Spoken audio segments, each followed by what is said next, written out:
ஆயிரம் கை உண்டென்றால் நீ ஒரு கை தரக்கூடாதா?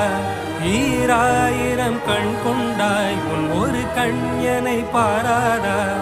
உன்னில் சரணடைந்தேன் இனி நீ கதியே. பார்த்தேனே உயிரின் வழியே, யார் கண்ணும் காணா முகமே. கல் என்ன